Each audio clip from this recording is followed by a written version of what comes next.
Hi all, welcome back to my another new vlog. ಹೇಗಿದ್ದೀರಾ guys? Hope ನೀವೆಲ್ಲ ಚೆನ್ನಾಗಿದ್ದೀರಾ ಅಂತ ಭಾವಿಸ್ತೀನಿ. ಸೊ ಇವತ್ತಿನ ವ್ಲಾಗ್ ಸ್ಪೆಷಲ್ ಏನಪ್ಪ ಅಂದರೆ, ತುಂಬ ಮಳೆ ಬರ್ತಿದೆ, ಚಳಿ ಚಳಿ. ಬ್ಯಾಂಗ್ಳೂರ್ ವೆದರ್ ತುಂಬಾ ಚೆನ್ನಾಗಿದೆ. ಸೊ ಇವತ್ತಿನ ನನ್ನ ವ್ಲಾಗ್ ಸ್ಪೆಷಲಲ್ಲಿ ತವಾ ಫಿಶ್ ಫ್ರೈ ಮಾಡ್ತಾ ಇದ್ದೀನಿ. ಸೊ ಅದಕ್ಕೆ ಮೊದಲು ಬೇಕಾಗಿರೋವಂಥದ್ದು ಮಸಾಲ ಹೋಮ್ ಮೇಡ್. ಈಗ ಮಂಗಳೂರು ಸ್ಟೈಲ್ ಎಲ್ಲ ಯಾವ ಥರ ನಾವು ಫಿಶ್ ಫ್ರೈ ಮಾಡ್ಕೊಳ್ತೀನಿ, ನಾನು ಯಾವ ಥರ ಮಾಡ್ತೀನಿ ಅಂದ್ಬಿಟ್ಟು ಒಂದೇ ಮಸಾಲ 3 ರೆಸಿಪಿನ ನೀವು ಮಾಡ್ಕೊಬೋದು. ಆ ಥರ ತೋರಿಸ್ತೀನಿ ಬನ್ನಿ. ತುಂಬಾ ಟೇಸ್ಟ್ ಚೆನ್ನಾಗಿರುತ್ತೆ. ಹಾಗೆ ನೀವು ಸ್ಟೋರೇಜ್ ಕೂಡ ಮಾಡಿ ಇಟ್ಕೊಬೋದು. ಸೊ ಬನ್ನಿ, ಈಗ ಮಸಾಲ ಯಾವ ಥರ ಪ್ರಿಪ್ರೇಷನ್ ಮಾಡ್ಕೊಳ್ಳೋದು ಅಂತ ತೋರಿಸ್ತೀನಿ. ವಿಡಿಯೋ ಮಾತ್ರ ಸ್ಕಿಪ್ ಮಾಡದೆ ಕೊನೆವರೆಗೂ ನೋಡಿ. ಹಾಗೆ ಇನ್ನೂ ಯಾರೆಲ್ಲ ನನ್ನ ಚಾನಲ್ ಸಬ್ಸ್ಕ್ರೈಬ್ ಮಾಡ್ಕೊಂಡಿಲ್ಲ, ಪ್ಲೀಸ್ ಸಬ್ಸ್ಕ್ರೈಬ್ ಮಾಡ್ಕೊಳ್ಳಿ. ಹಾಗೆ ವಿಡಿಯೋ ಇಷ್ಟ ಆದಲ್ಲಿ ಲೈಕ್ ಮಾಡಿ, ಶೇರ್ ಮಾಡಿ. ಸೊ ಬನ್ನಿ, ಈಗ ಮಸಾಲೆಗೆ ಯಾವ ಥರ ಮಾಡ್ಕೊಳ್ಳೋದು ನೋಡಿಸ್ತೀನಿ ನೋಡಿ. ಒಂದು ಬೌಲಲ್ಲಿ ಬಿಸಿ ನೀರನ್ನ ತೊಗೊಂಡಿದ್ದೀನಿ. ಅದಕ್ಕೆ 2 ಹಿಡಿಯಷ್ಟು ಬ್ಯಾಡಿಗೆ ಮೆಣಸಿನ್ಕಾಯಿ, 1 ಹಿಡಿಯಷ್ಟು ಗುಂಟೂರು ಒಣಮೆಣಸಿನ್ಕಾಯಿನ ಹಾಕಿ ನೀಟಾಗಿ ಡಿಪ್ ಮಾಡ್ಕೊಳ್ಳಿ ನೀರಲ್ಲಿ. ಗ್ಯಾಸ್ನ ಕೂಡ ಆಫ್ ಮಾಡಿದ್ದೀನಿ. ಸೊ ಈಗ ನಿಮಗೆ ಮಸಾಲೆ ಸ್ಟೋರೇಜ್ ಮಾಡಿ ಇಟ್ಕೊಬೇಕು. ಹಾಗೆ ಕಲರು ಕೂಡ ಫುಲ್ ರೆಡ್ ಕಲರಲ್ಲಿ ಮಸಾಲ ಬರಬೇಕು ಅಂದರೆ ಒಂದು ಟಿಪ್ಸ್ ಹಾಗೆ ಸೀಕ್ರೆಟ್ ಏನಂದರೆ ವೆನಿಗರು. 1 2 ಟೇಬಲ್ ಸ್ಪೂನಷ್ಟು ವೆನಿಗರ್ ಹಾಕ್ಕೊಳ್ಳೋದ್ರಿಂದ ನೀವು ಸ್ಟೋರೇಜ್ ಮಾಡಿ ಇಟ್ಕೊಳ್ಳೋಕ್ಕೆ ತುಂಬಾ ಹೆಲ್ಪ್ಫುಲ್ ಆಗುತ್ತೆ. ಹಾಗೆ ಕಲರು ಕೂಡ ಮಸಾಲೆ ನಿಮಗೆ ಫುಲ್ ರೆಡ್ ಕಲರಲ್ಲಿ ಬರುತ್ತೆ.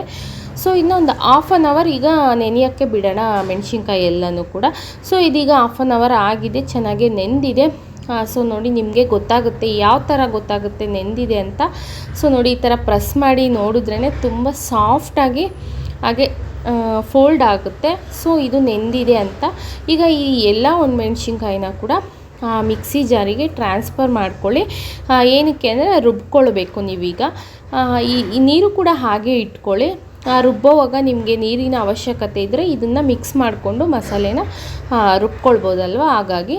ಸೊ ಬನ್ನಿ, ಈಗ ಇದ್ರ ಜೊತೆಗೆ ಏನೆಲ್ಲ ಮಸಾಲ ಐಟಮ್ಸು ಸೇರಿಸ್ಕೊಬೇಕು ಅಂತಲೂ ಕೂಡ ತೋರಿಸ್ತೀನಿ ನಾನು.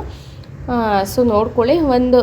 ಒಂದು ಹಿಡಿಯಷ್ಟು ಕರಿಬೇವು, 1 2 ಟೇಬಲ್ ಸ್ಪೂನಷ್ಟು ಧನಿಯಾ, ಶುಂಠಿ ಬೆಳ್ಳುಳ್ಳಿ, 1 ನಿಂಬೆಹಣ್ಣಿನ ಗಾತ್ರದಷ್ಟು ಹುಣಸೆ ಹಣ್ಣು, ಹಾಗೆ ಕಾಳು ಮೆಣಸು, ಹಾಗೆ ಜೀರಿಗೆ.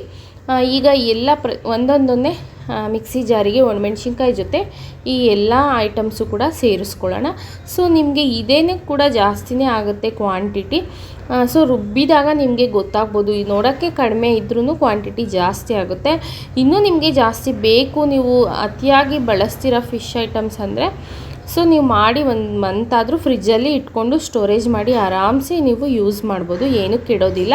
ಹೊರಗಡೆ ಆದರೆ 1 ವೀಕ್ ಇಟ್ಕೊಂಡ್ರೆ ನೀವು ಹೊರಗಡೆ ಇಟ್ಟರೆ 1 ವೀಕ್ ಇರುತ್ತೆ. ಯಾಕಂದರೆ ವೆನಿಗರ್ ಯೂಸ್ ಮಾಡಿಕೊಂಡ್ರೆ 1 ವೀಕ್ ಇರುತ್ತೆ. ಸೊ ರುಬ್ಬುವಾಗ ಒಂದು ಚಿಕ್ಕ ಗ್ಲಾಸಲ್ಲಿ ನೀರು ಸೇರಿಸ್ಕೊಳ್ಳಿ.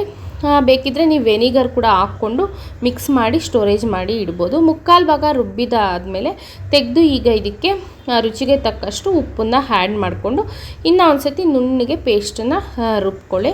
ಸೊ ಈಗ ನೋಡ್ಕೊಳ್ಳಿ, ತುಂಬ ನೀರು ಹಾಕಿ ತೆಳ್ಳಗೆ ರುಬ್ಬೇಡಿ, ಗಟ್ಟಿಯಾಗಿದ್ರೇ ಈ ಮಸಾಲೆ ನಿಮಗೆ ಸ್ಟೋರೇಜ್ ಮಾಡೋಕ್ಕೆ ಚೆನ್ನಾಗಿರುತ್ತೆ. ಸೊ ಫೈನಲಿ ರುಬ್ಬಿ ಈಗ ಈ ಪೇಸ್ಟನ್ನ ತೊಗೊಂಡು ಬಂದಿದ್ದೀನಿ. ನೀವು ಒಂದು ಗಾಜಿನ ಕಂಟೈನರಲ್ಲಿ ಹಾಕಿ ಇಟ್ಕೊಂಡ್ರೆ ತುಂಬ ದಿವಸ ಇರುತ್ತೆ. ಸೊ ಬನ್ನಿ ನೋಡೋಣ.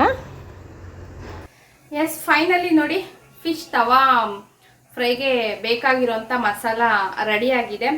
ಸೊ ತುಂಬಾ ಈಸಿಯಾಗಿ ಮಾಡ್ಕೊಬೋದು. ಈಸಿಯಾಗಿ ಈ ಮಸಾಲಾನ ಬಳಸಿ ನೀವು 3 ಟೈಪ್ ರೆಸಿಪಿನ ಮಾಡ್ಕೊಬೋದು. ಒಂದು ಈಗ ತವಾ ಫ್ರೈ, ಹಾಗೆ ನೀವು ರವಾ ಫ್ರೈ ಸೇಮ್ ಮಸಾಲಾನ ಕಲಸಿ ರವಾದಲ್ಲಿ ಈ ಥರ ಡಿಪ್ ಮಾಡಿ ಅದು ರವಾ ಫ್ರೈ. ನೆಕ್ಸ್ಟು ಫಿಶ್ ಕರಿ ಥರನೂ ಮಾಡ್ಕೊಬೋದು.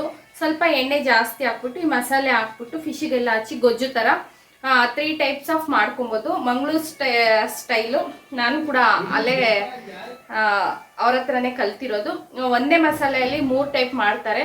ಸೊ ನೀವು ಕೂಡ ಒಂದ್ಸತಿ ಟ್ರೈ ಮಾಡಿ, ತುಂಬಾ ಟೇಸ್ಟ್ ಚೆನ್ನಾಗಿರುತ್ತೆ. ನಾನು ನೆಕ್ಸ್ಟ್ ವ್ಲಾಗಲ್ಲಿ ಇದನ್ನ ಬಳಸಿ ಯಾವ ಥರ ಫಿಶ್ ತವಾ ಫ್ರೈ ಮಾಡೋದು ಅಂತಲೂ ಕೂಡ ನಾನು ನೆಕ್ಸ್ಟ್ ವ್ಲಾಗಲ್ಲಿ ತೋರಿಸ್ತೀನಿ. ಈ ವ್ಲಾಗ್ ಇಲ್ಲಿಗೆ ಹೆಂಡ್ ಮಾಡ್ತೀನಿ. ತವಾ ಫ್ರೈ ಯಾವ ಥರ ಮಾಡೋದು ಅಂತ ನೆಕ್ಸ್ಟ್ ವ್ಲಾಗಲ್ಲಿ ನೋಡಿ.